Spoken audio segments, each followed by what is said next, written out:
Assalamualaikum warahmatullahi wabarakatuh.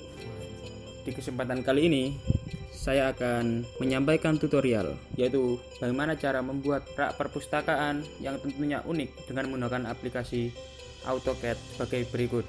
Namun sebelumnya saya akan memperkenalkan diri. Nama saya Diki Deswian Ramadansyah dari Prodi Desain Konstruksi Kapal Politeknik Perkapalan Negeri Surabaya, NRP 0117040021. Kemudian teman saya, perkenalkan, nama saya Novan Ripsa Laksana. Saya dari Prodi Desain dan Konstruksi. Asal saya dari kampus Politeknik Perkapalan di Surabaya. Nah, NRP saya 0117040011. selanjutnya sebelum melangkah ke tutorial membuat rak, saya akan mengajukan beberapa pertanyaan kepada Novan tentang Politeknik Perkapalan Negeri Surabaya. Mas Novan, Ya, ini kampus PPNS itu apa sih, Mas? kampus PPNS itu sendiri adalah Politeknik Perkapalan Negeri Surabaya, yaitu merupakan suatu kampus vokasi yang berfokus pada bidang kemaritiman. Jadi fokusnya ke Bidang maritim, laut-laut gitu ya. Oke. Tentunya setiap kampus pasti punya visi dan misi. Kalau boleh tahu, visi misi PPNS itu apa sih? Visi dari PPNS itu sendiri yaitu menjadi politeknik yang unggul berreputasi global.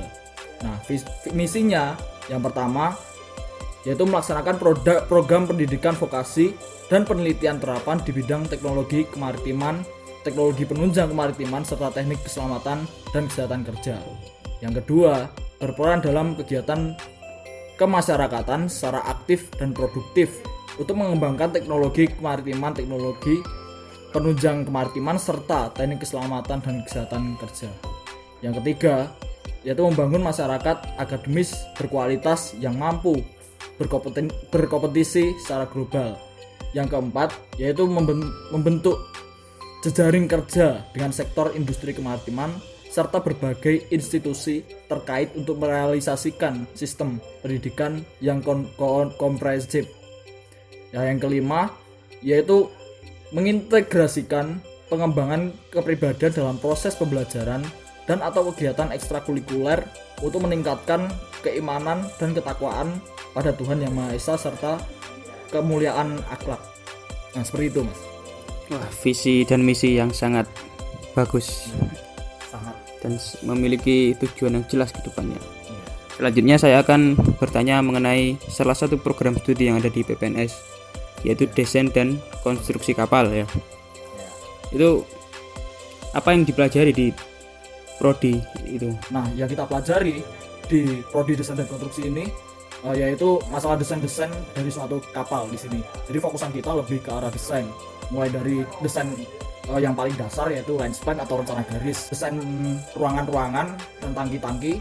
Kita masukkan di sini ke dalam general arrangement, dan yang berikutnya juga kita juga berfokus pada konstruksi kapal, dan juga yang lebih penting di sini yaitu masalah analisis di sini. Analisis di sini terdiri dari beberapa analisis ya, mulai dari stabilitas sampai pada kekuatan kapal di sini. Jadi banyak ya yang dipelajari ya. Intinya mendesain dan merancang suatu kapal ya. Tidak hanya mendesain dan merancang kapal, tetapi tetap ada batasannya tersendiri, mulai dari rulesnya dan juga stabilitasnya dan kekuatannya dan juga analisis di sini. Jadi kalau bisa dibilang prodi desain ini sebenarnya bukan prodi seni di sini. Kalau kita membicarakan masalah seni, kita menggambar bebas, tetapi kita di sini juga ada batasan-batasan yang masuk akal di dalam logika kita. Oke, terima kasih. Sangat keren ya prodi desain ini berarti. Ya, sangat keren sekali. Oke, terima kasih. Jadi dalam salah satu mata kuliah kali ini yaitu membuat rak buku ya. Iya, Itu dalam rangka memenuhi tugas desain interior. Dan selanjutnya akan disampaikan oleh Novan, teman saya, langkah-langkah membuat rak buku perpustakaan dengan AutoCAD. Ya, jadi untuk prosesnya, yang pertama yaitu penggambaran rencana garis.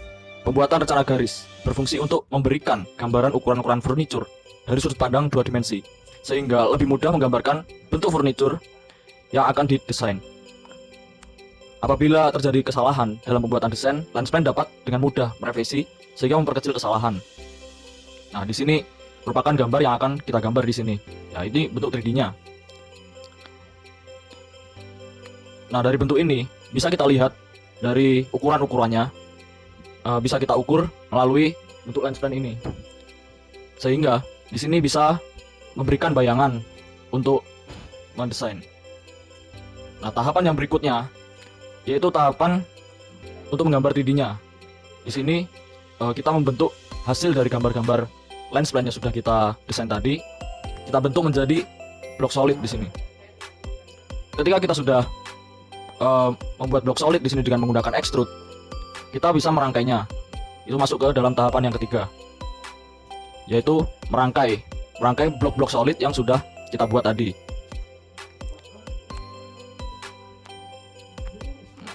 Dalam perangkaian blok solid ini bisa kita gunakan secara langsung, tetapi alangkah lebih baiknya ketika kita menggunakan dasar di sini. Dan dasar yang kita gunakan yaitu dengan menggunakan rencana garis atau lens plan di sini.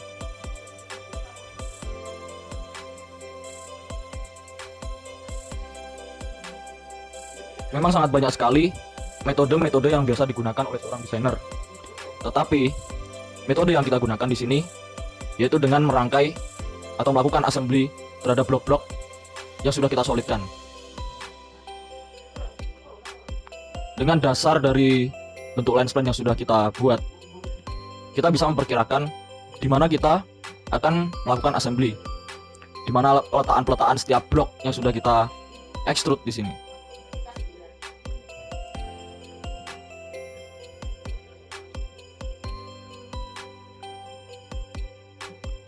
Tentu dengan melakukan assembly blok ini sangat banyak sekali tergantung dari tingkat kemahiran dari seorang desainer di sini.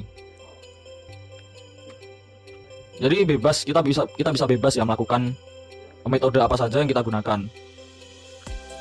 Tetapi untuk memperkecil tingkat kesalahan kita di sini, kita menggunakan metode ini.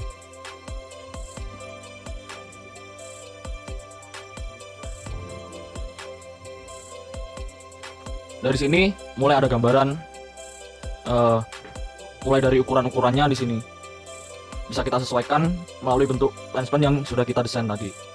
Mulai dari bentuk alas yang kita bisa mendesain ketebalan di sini, berapa extrude yang kita perlukan untuk membuat alas di sini. Bentuk alas di sini kita menggunakan ukuran 30 mili.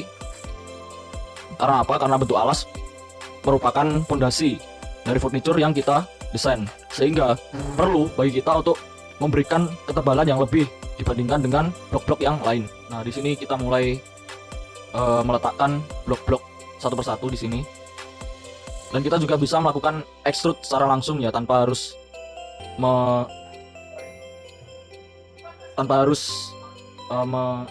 memecah bentuk lens plan di sini.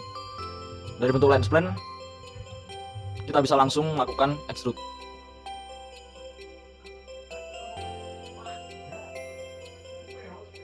Jadi dari setiap blok kita gunakan ketebalan seragam, yaitu 10 mili untuk setiap bloknya. Mulai dari penyangga vertikal dan juga penyangga horizontalnya.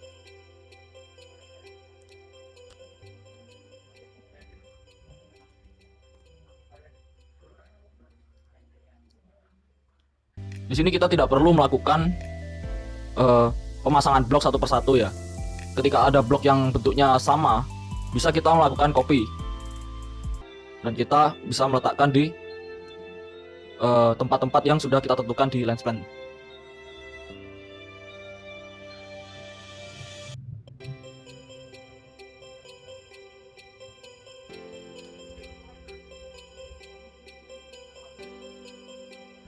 Nah, di sini sudah mulai terbentuk salah satu bidangnya ya, salah satu blok yang ada di desain furniture kita.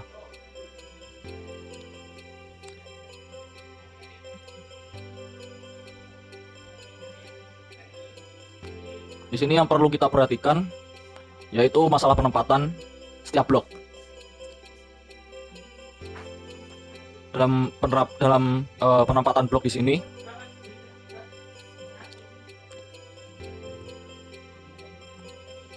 kita perlu melakukannya dengan hati-hati.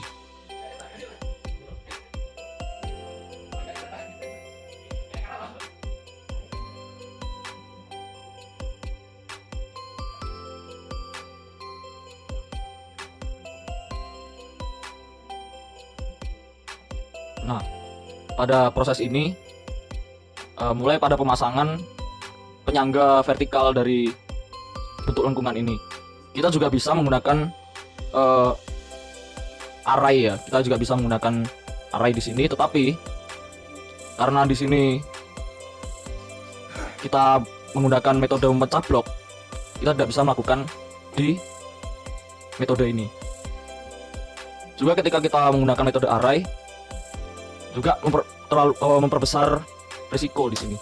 Nah, kita tidak ingin ada risiko yang besar, sehingga kita melakukannya satu persatu.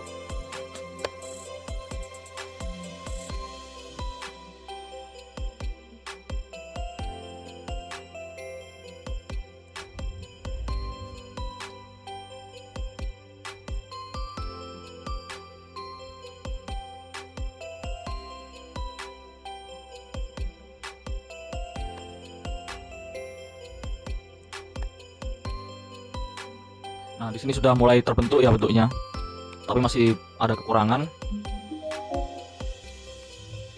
Nah, yang berikutnya ini penyangga vertikal di sini.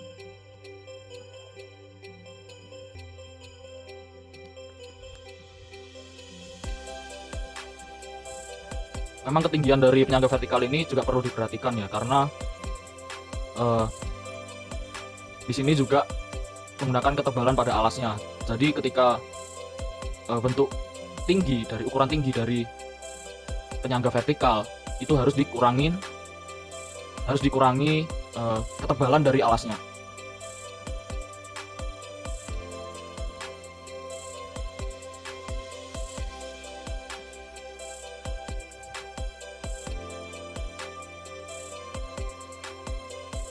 Jadi yang kita lakukan pada proses assembly ini hanya melakukan copy, move, terus 3D rotate, dan juga penempatan pada setiap blok.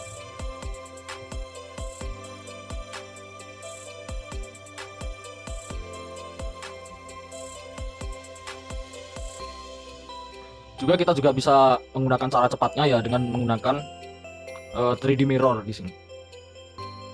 Tetapi yang kita butuhkan di sini adalah prosesnya. Proses dari assembly ini. Karena juga tidak semua blok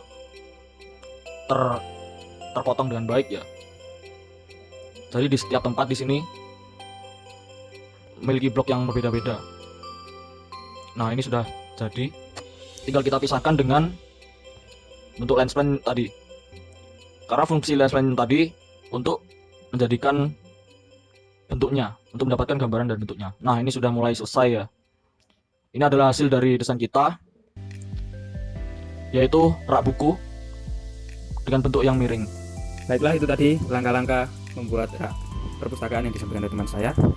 Di sini dapat disimpulkan bahwa Jadi di sini menurut kami pribadi ya di sini mengenai pemilihan kenapa kok kita memilih suatu rak buku di sini, karena ya emang di dalam perpustakaan itu yang menjadi yang menjadi aktor utama, yang jadi fokusan orang-orang di sini yaitu ya rak buku. Namanya aja juga perpustakaan, tempatnya banyak buku, ya pasti furniturnya yang utama ya rak buku.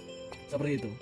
oh, jadi pemilihan rak buku itu karena rak buku pasti ada di perpustakaan. Pasti ada, dan belum tentu ada juga di tempat lain rak buku itu. Oke.